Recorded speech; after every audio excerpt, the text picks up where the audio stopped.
Nonton RCTI ya di aplikasi RCTI Plus. RCTI Plus.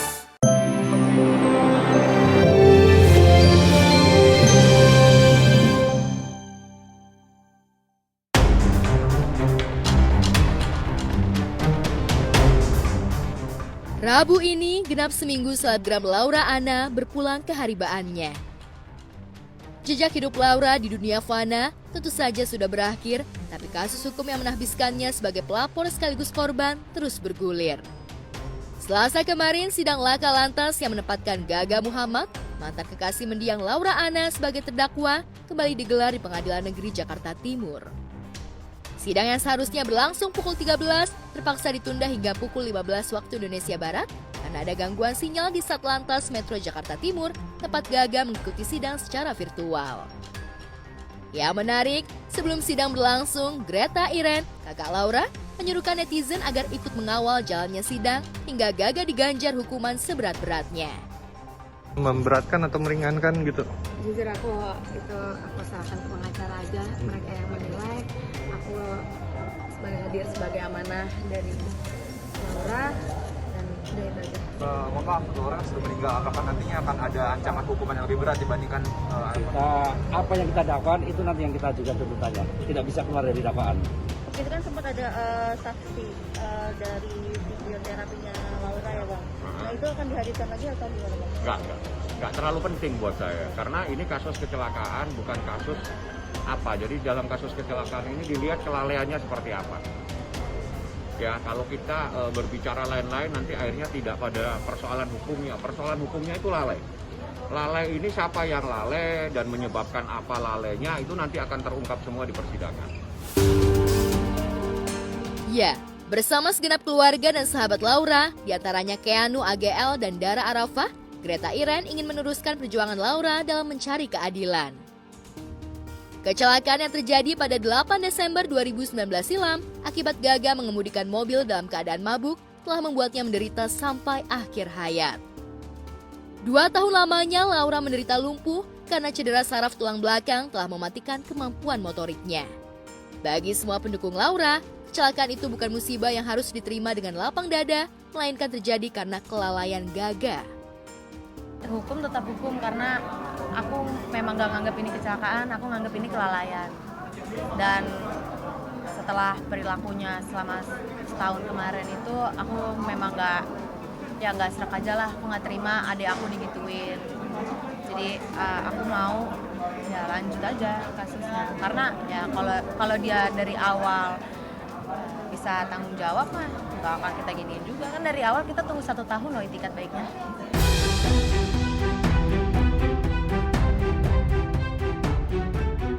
Jaksa penuntut umum pun mendakwa Gaga dengan pasal 310 ayat 3 Undang-Undang Nomor 22 Tahun 2009 tentang lalu lintas dan angkutan jalan dengan ancaman hukuman 5 tahun penjara.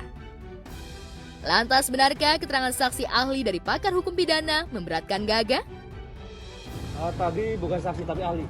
Oke. Ahli dari mana, Pak? Ahli dia dari Subdit Gakum Lantas Polda Metro Jaya. Di bidang apa? Dia ahli pidana. Pak tadi sempat ada bahas sketsa itu Pak, tapi Gaga menyatakan tuh nggak efektif gitu. Ya bukan, kita bahas sketsa itu kita hanya, dia kan ahli berpendapat, jadi kita memintai pendapatnya terkait posisi mobil seperti itu harusnya bagaimana, itu aja. Dia nggak mabuk, minum iya, dua-duanya minum.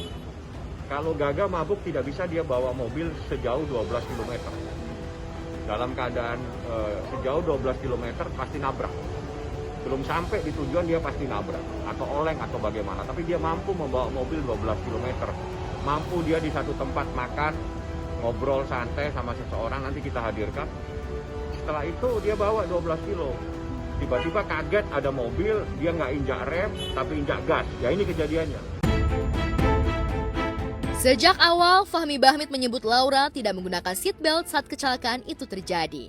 Padahal sebelum meninggal pada 15 Desember lalu, Laura menegaskan bahwa ia mengenakan seatbelt hingga sabuk seatbelt mengguratkan luka di punggungnya akibat benturan yang demikian keras. Fahmi seolah ingin menegaskan bahwa spinal cord injury bisa dihindari andai Laura juga mengenakan seatbelt dengan benar seperti halnya Gaga. Lalu benarkah hasil visum yang dilakukan 2 tahun lalu menyatakan bahwa ada tekanan sabuk seatbelt di punggung Laura? Apa kata Greta Iren tentang pihak Gaga yang ingin memutarbalikkan fakta? Kamis mendatang, sidang kembali digelar dengan menghadirkan saksi ahli, yaitu petugas visum. Majelis Hakim mengabulkan dari penasihat hukum terdakwa untuk menghadirkan terdakwa ke muka persidangan. Namun bukan hari ini, karena sudah tidak memungkinkan hari ini. Pada persidangan berikutnya, kita akan persidangan secara offline. Penetapan dan klausul-klausul atau syarat-syarat untuk dilaksanakan persidangan offline tentu dari pihak terdakwa akan diberikan syarat-syarat. Saya ditanya tapi pulangnya akan lebih maksimal lah proses hukumnya, supaya jelas prosesnya bagaimana Gaga pada saat kejadian, terus apa yang dilakukan Gaga selama 1 tahun, itu semuanya biar terungkap. Jadi ini kan kasus kecelakaan, kita tidak bisa terus beban semua dibebankan kepada seseorang. Pihak Gaga merasa disudutkan dengan surat hasil visum hingga mendesak majelis hakim agar menghadirkan dokter yang melakukan visum pada Laura. Tak mau kliennya kembali dipojokkan di persidangan, Fahmi siap saksi yang meringankan Gaga. Lantas siapa yang akan dihadirkan Fahmi? Hari Kamis tadi permohonan dari penasihat hukumnya akan mengajukan saksi yang meringankan. Jadi di hari Kamis nanti itu agendanya. Tahu-tahu ada visum aja. Bagaimana prosesnya ini, lahirnya visum ini kita nggak tahu. Makanya saya minta dokter itu dihadirkan di persidangan ini. Saya itu jaksa. Saya minta jaksa untuk menghadirkan karena itu saksi yang harus diajukan oleh jaksa, bukan dari kami. Hari Kamis tanggal 23. Kalau menurut agenda itu adalah saksi yang akan dihadirkan oleh penuntut umum berkaitan dengan visum. Tapi kalau tidak ada, akan juga didengar keterangan saksi yang meringankan dari terdakwa. Jadi terdakwa juga menghadirkan saksi, namanya saksi meringankan atau istilahnya saksi adecat. Melalui kuasa hukumnya, Gaga boleh menyangkal soal kelalaian dalam mengemudi. Tapi mantan kekasih Awkarin itu tak bisa menyangkal bahwa dirinya bukan pertama kali dituding lalai dalam mengemudi. Belakangan beredar berita, saat duduk di kelas 3 SMP, tepatnya tahun 2014 silam, Gaga yang diduga belum punya SIM, lalai dalam mengemudi sehingga menyebabkan Valvero Muzamil, teman SMP-nya mengalami cedera parah pada bagian wajah. Valvero bahkan harus menjalani rekonstruksi wajah selama 3 tahun, lantaran mata dan telinganya juga mengalami cedera fatal. Kepada sejumlah media online, Valvero mengaku bahwa keluarga Gaga ikut menanggung sebagian biaya pengobatan yang dijalaninya. Ini ada korban baru yang katanya baru ngomong ke media kalau berkat kecelakaan itu mukanya hancur juga, Kak. Iya, itu saya pernah dengar juga kok. Dan tahu saya memang benar ya. Itu teman-teman saya yang saya nggak tahu persis gimana, tapi saya cuma pernah dengar kayak gitu dan kayak katanya memang benar.